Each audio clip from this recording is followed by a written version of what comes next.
Olá, queridos, tudo bem? Espero que estejam todos bem e que Deus possa alcançar você com essa palavra, né, que Deus colocou no meu coração e que você possa abrir o teu coração para a palavra de Deus, tá? E buscar a Deus e ler a sua palavra, saber a vontade de Deus para você através da palavra dele, que é a Bíblia Sagrada. Eu quero trazer a seguinte mensagem hoje. Você já ouviu alguém falar para outra pessoa ou para você mesmo que Deus tem um propósito na tua vida? E às vezes você fica pensando, mas que propósito é esse, né? A cabeça da gente fica buscando respostas e ficar tentando imaginar que propósito seria esse, né? E pensa em várias coisas, mas eu quero, assim, com um discernimento, né? Pela misericórdia de Deus, pela graça de Deus, que Deus me deu um entendimento e me deu essas passagens bíblicas para trazer para você, porque Deus falou ao meu coração e eu venho trazer para você e possa te abençoar essa palavra. Qual é o propósito de Deus? Eu vou ler, em primeiro lugar, a genealogia de Jesus, que está em Lucas, capítulo 3, versículos 23 a 38, para você saber quem é Jesus, tá? Quem é Jesus? Lucas 3, 23 a 38. Aqui tem toda a genealogia de Jesus, que é o Filho de Deus, né? O Filho unigênito de Deus, e vem andando de Jesus para trás até Adão. Então você vai ver, para a gente entender o propósito de Deus, a gente tem que saber quem é Jesus, quem foi Adão. Então, vem a genealogia toda, grande eu não vou ler, tá? Filho de A, filho de B. Eu vou ler só um versículozinho, só para você ter ideia. O primeiro, o 23. Ora, tinha Jesus cerca de 30 anos ao começar o seu ministério. Era como se cuidava, filho de José, filho de Eli, Eli, filho de Matate, Matate, filho de Levi. Isso é uma genealogia. Genealogia é de uma família, é quem deu a luz a quem, né? Filho de quem, filho o primeiro, filho do segundo, do terceiro, e vem geração em geração. Isso é genealogia, né? Então vem andando aqui a genealogia de Jesus. E no versículo 38, vem e fala, né? Veio andando para trás de Jesus até Adão. E aqui fala Cainã, filho de Enos, Enos, filho de Sete, e este filho de Adão, filho de Deus. Então Adão é filho de Deus. Então vamos lá. Agora vamos saber quem, né? Quem nós somos em Cristo Jesus, tá? Né? A partir da nossa entrega, da nossa fé, nós passamos a ser da família de Deus. Então, isso está em Efésios 2, 13 a 19. Então, eu vou ler Efésios 2, 13 a 19. Efésios 2, 13 a 19. Vamos lá. Mas agora, em Cristo Jesus, vós que antes estáveis longe, fostes aproximados pelo sangue de Cristo, porque Ele é a nossa paz, o qual de ambos fez um, e tendo derribado a parede da separação que estava no meio, a inimizade, aboliu na sua carne a lei dos mandamentos na forma de ordenanças, para que dos dois, esses dois fala do povo de Israel, lá da antiga aliança, do Antigo Testamento, e os gentios, né? As pessoas que não criam em Deus naquela época, na antiga aliança, e mesmo na época de Jesus eram as pessoas que não tinham Deus, não criam no Deus único, né? E para o qual foi prometido o Messias Jesus, que era, no caso, o povo de Israel. Então tinha o povo de Israel, tinha os gentios.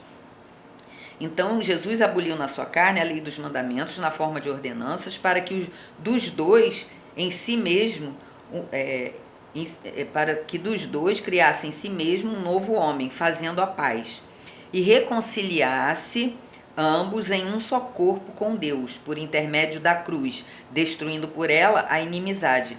E vindo, evangelizou paz a vós outros, que estáveis longe, e paz também aos que estavam perto, porque por ele ambos temos acesso ao Pai em um Espírito. Assim já não sois estrangeiros e peregrinos, mas concidadãos dos santos e sois da família de Deus. Então, em Cristo Jesus, nós somos da família de Deus. Então, agora vamos ver quem é a família de Deus, né? Onde começou a família de Deus? Lá em Gênesis, na criação do homem, em Gênesis 1, 26 e 27. Gênesis, capítulo 1, 26 e 27. Criou Deus, pois, o homem, a sua imagem, a imagem de Deus o criou. Homem e mulher os criou, e Deus os abençoou e lhes disse: sede fecundos, multiplicai-vos, enchei a terra e sujeitai-a, dominai sobre os peixes do mar, sobre as aves dos céus e sobre todo o animal que rasteja. Então, Adão foi criado por Deus diretamente, foi o primeiro homem, foi o cabeça de raça, foi Adão. Por que Deus criou Adão? Para que fosse da sua família, da família de Deus, como nós vimos lá em Efésios 2, né? Deus tem a sua própria família. Deus criou o homem para fazer parte da família de Deus, né? Adão era filho de Deus. Adão não era revestido com essa carne que nós temos, né? Essa carne que revestiu o nosso corpo, né? Que nós herdamos de Adão, é o corpo do pecado, né? Lá na origem da criação do homem, quando Adão caiu. Mas Deus criou o homem para ter comunhão com ele, para fazer parte da família. Vamos criar um paralelo assim com a família da terra, né? Que às vezes a gente pode entender melhor. Por que um homem e uma mulher se casam e têm os filhos? Para ter a sua própria família, para amar a sua família, ter comunhão com a sua família. Esse é o propósito, né? Da família na terra. E o propósito de Deus, se é que eu posso comparar, né? Mal comparar, só para a gente, como somos humanos, ter uma forma de entender. Deus também criou o homem para participar da sua família, né? Deus Pai, Deus Pai, Filho e Espírito Santo, o Deus Trino, um único Deus, mas que se manifesta nessas três formas, que se mostra ao homem, né, que se apresenta nessas três formas. Mas o homem faz parte da família de Deus, como nós vimos lá, Adão, filho de Deus, lá em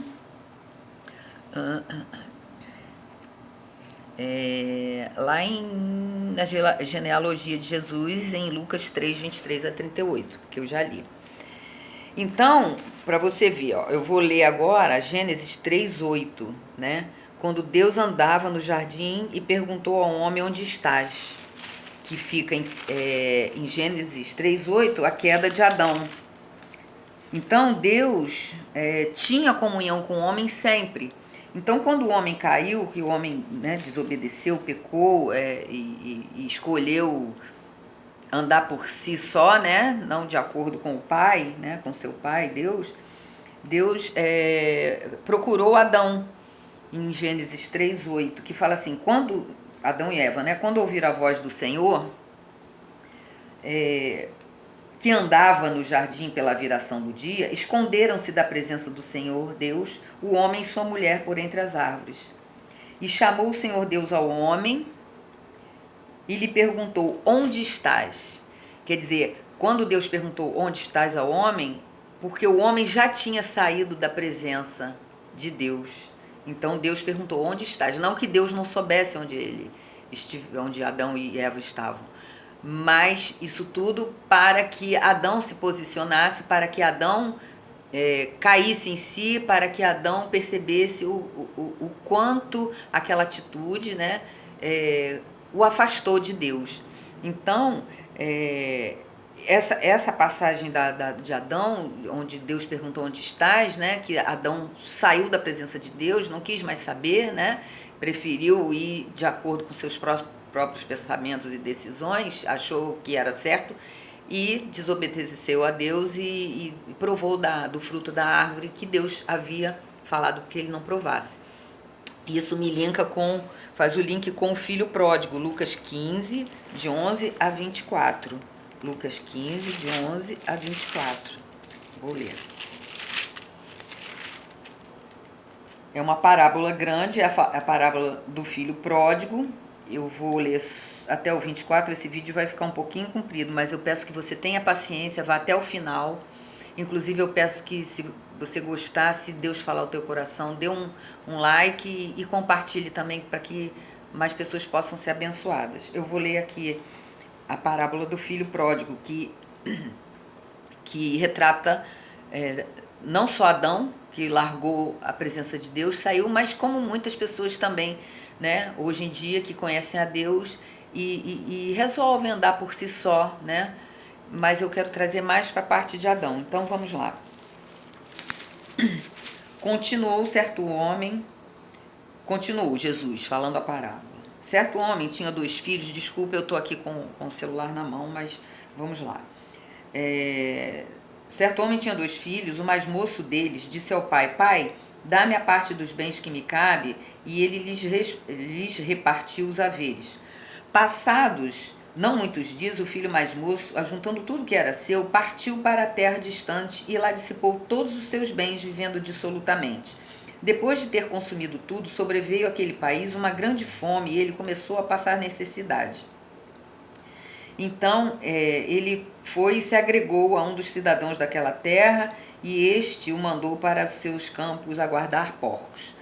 A parábola do filho pródigo mostra que esse filho morava com o pai, tinha tudo do pai, né? Trabalhava com o pai, inclusive, não era um filho que ficava às custas do pai, como lá Adão, que Deus colocou Adão no Éden e falou para ele cuidar muito bem do jardim. Então era uma casa, o Éden, né, vamos chamar assim, onde Deus tinha comunhão com seu filho Adão, e lá ele também trabalhava e ele também tinha a provisão do Pai, só que o Pai Celestial, Deus, né? E o filho pródigo demonstra também isso, né? O filho que morava, que vivia na presença do Pai e se afastou. Agora, esse filho, né, o pródigo, ele caiu em si e retornou ao pai. E como nós podemos retornar à casa do pai, à comunhão do pai, né? Nós que herdamos esse corpo de Adão, essa forma, né? O pecado veio, entrou no homem, esse é o nosso corpo do pecado, o corpo da carne, mas isso tudo pode ser restaurado, isso tudo pode ser restituído como? Através de Jesus Cristo e da sua obra na cruz do Calvário, né? Jesus veio, né, como homem, Deus, o Filho unigênito de Deus, sem pecado. A Bíblia diz que ele não teve pecado e levou sobre si os nossos pecados, as nossas dores, as nossas enfermidades, e nos trouxe uma nova natureza, a natureza regenerada, como a Bíblia diz. Eu não vou ler aqui, mas eu posso fazer um outro vídeo depois falando. A natureza regenerada, né, que nos aproxima, que nos traz novamente a presença do Deus vivo, de Deus Pai, através da obra de Jesus na cruz do Calvário, uma obra de substituição, né? Ele levou os nossos pecados e nos deu a sua vida, né? Lá em Gênesis diz que Deus, quando criou Adão, ele soprou nas narinas de Adão, soprou a sua própria vida, o fôlego de vida. Esse fôlego de vida, da vida de Deus, vem para dentro de nós através de Jesus Cristo, quando nós cremos. É uma obra de fé, né? Não obras nossas, mas a obra de Jesus, toda a glória é dele. Então a obra é dele e nós acessamos essa obra pela fé em Jesus Cristo, no seu nome e na sua morte e ressurreição, né? Então aqui eu vou ler, né, que Jesus próprio disse que ele é a porta. João 10, 9. João 10, 9. Jesus disse: